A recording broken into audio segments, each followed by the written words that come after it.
ॐ भूर्भुवः स्वः तत्सवितुर्वरेण्यं भर्गो देवस्य धीमहि धियो यो नः प्रचोदयात्। ओम सभी को नमस्ते जी। आप सभी का आर्योद्देश्य रत्नमाला स्वाध्याय श्रृंखला में स्वागत है। हम सब आर्योद्देश्य रत्नमाला के आज क्रम संख्या 23 का स्वाध्याय करेंगे। विषय निंदा। पूर्व वीडियो में हमने स्तुति और स्तुति के फल के विषय में विचार किया। आज निंदा के विषय में समझने का प्रयास करेंगे। ऋषि दयानंद लिखते हैं, जो मिथ्या ज्ञान, मिथ्या भाषण, झूठ में आग्रह आदि क्रिया का नाम निंदा है, कि जिससे गुण छोड़कर उसके स्थान में अवगुण लगाना होता है, इसका नाम निंदा है। मिथ्या ज्ञान, वस्तु कुछ और है, उसका स्वरूप कुछ और है, उसका गुण कुछ और है, उस गुण के स्थान पर उसका विपरीत ज्ञान मान लेना। ऐसा ज्ञान में आ गया, ऐसा किसी ने बता दिया, कहीं से पढ़ लिया, सुन लिया, जबकि वह गुण उसका है ही नहीं। पिछले दिनों घटना चली, गणेश जी ने तो दूध पिया और हजारों लाखों क्विंटल दूध वहीं पत्थर पर बहा दिया गया भिन्न भिन्न मंदिरों में, जबकि ये तो पत्थर का गुण ही नहीं होता। पत्थर में ऐसा कोई गुण ही नहीं। हाँ, वो पत्थर खोखला हो अंदर, तब भी एक निश्चित मात्रा में ही तो, लेकिन बहा दिया नालियों में। उसी मिथ्या ज्ञान के कारण सुन लिया गणेश जी दूध पी रहे हैं मंदिर में, दौड़े चले गए सब दूध ले कर। ये मिथ्या ज्ञान है और इसी का नाम निंदा है, मिथ्या भाषण। अब हमने भी सुन लिया और दूसरों को फोन कर करके बता दिया सबको, आपके यहाँ भी ऐसा है क्या, आपके यहाँ भी ऐसा है क्या, गणेश जी दूध पी रहे हैं, गणेश जी दूध पी रहे हैं, और पूरे भारत में फैल गया। इसका नाम निंदा है। और झूठ में आग्रह आदि, ये झूठ है। दूसरा बता रहे हैं, विद्वान लोग समझा रहे हैं, ऋषि बता रहे हैं कि ये असत्य है, ये झूठ है, प्रतिमाएं दूध नहीं पीती। लेकिन ना पीती हैं, ना शिव जी को भोग लगाना है, ना शिव पर जल चढ़ाना है, हरिद्वार से लाना है, ऋषिकेश से लाना है, गौमुख से लाना है और यहीं शिव पर चढ़ाना है। कुछ भी हो, मुझे तो जाना है। ये क्या है? झूठ में आग्रह आदि और ऐसी अन्य प्रकार की बहुत सारी क्रियाएं जो हम करते हैं मिथ्या ज्ञान के कारण, विपरीत ज्ञान के कारण, जानते हुए भी कि यह असत्य है फिर भी करना, इसका नाम निंदा है। यह सब निंदा है। श्रद्धेय आचार्य परमदेव जी की व्याख्या इस विषय पर, किसी पदार्थ के विषय में यथार्थ ज्ञान का न होना। पदार्थ क्या है, वस्तु क्या है, उसका गुण क्या है, इसके विषय में मुझे कोई जानकारी नहीं है।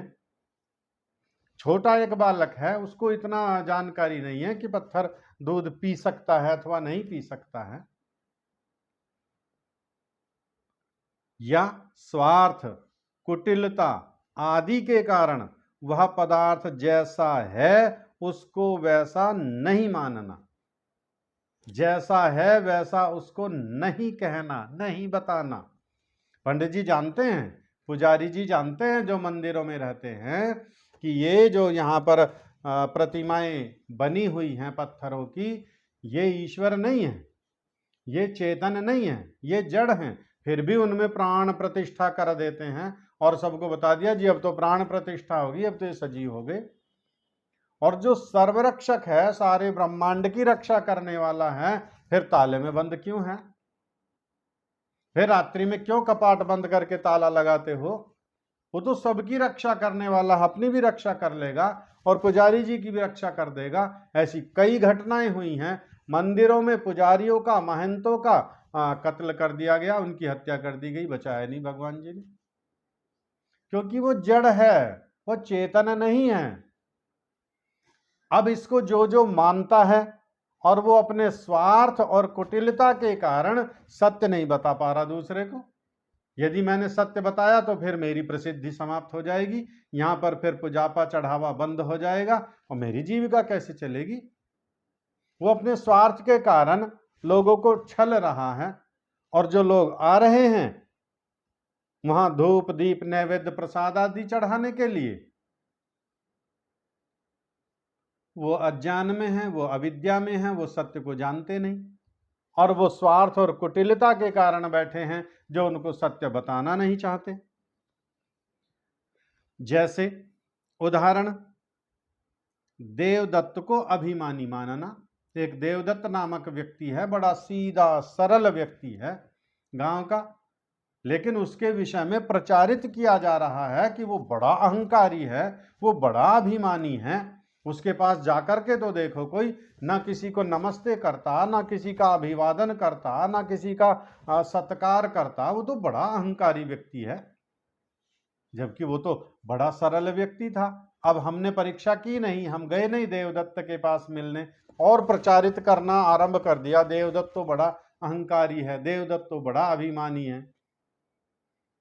लेकिन जब एक दिन जाकर के देखा देवदत्त के पास, वो तो देखते ही हाथ जोड़ करके खड़ा हो गया, आइए श्रीमान जी, आइए आइए आइए, पधारिए, बैठिए, आसन दिया, जलपान कराया, भोजन कराया, मना करते हुए भी कराया। अरे ये तो बड़ा सत्कारी व्यक्ति है, बड़ा सात्विक व्यक्ति है, बड़ा धर्मात्मा व्यक्ति है, बड़ा सज्जन सरल व्यक्ति है, और उसके विषय में प्रचार किया जा रहा है कि ये तो अभिमानी है। इसका नाम निंदा है। उसके सरलता गुण के स्थान में अभिमान अवगुण लगा दिया तो इसका नाम क्या हुआ? निंदा है। और मिथ्या जान हुआ तथा कह भी दिया कि देवदत्त अभिमानी है, तो यह निंदा ही हुआ, यह भी निंदा ही है। मुझे नहीं पता, मैंने तो उससे सुना है।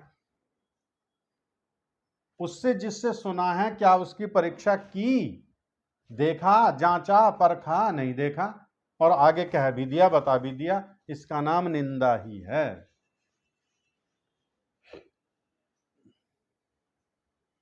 और कह रहे मिथ्या भाषण तो स्पष्ट निंदा है ही। हमें पता भी है सत्य का, लेकिन फिर भी झूठ बोल रहे। देख भी लिया देवदत्त को, जान भी लिया, परख भी लिया, लेकिन मेरा पूरा समूह है और मैंने भी पूर्व में सभी को बता ही रखा है कि देवदत्त अभिमानी है। बस उसी चीज को प्रचारित करते रहना कि देवदत्त अभिमानी है। ईश्वर चेतन है और जड़ प्रतिमाओं की पूजा करते रहना। ईश्वर कह रहा है, वेद मंत्र कह रहा है, आप मेरे स्थान पर किसी को मत मानो, मत जानो, मत पूजो, फिर भी वहीं पर जड़ वस्तुओं की पूजा करनी। इसका नाम मिथ्या जान, मिथ्या भाषण, और मिथ्या भाषण तो स्पष्ट रूप से निंदा ही है। स्पष्ट जात है कि श्राद्ध मृतक का नहीं होता, ये सभी को पता है। जो हमारे पूर्वज मर गए हैं, उन्होंने शरीर त्याग दिया है, उनका श्राद्ध कैसे करेंगे और श्राद्ध में क्या वे भोजन खा लेंगे? सब जानते हैं नहीं खाते, नहीं आते, लेकिन फिर भी करते हैं।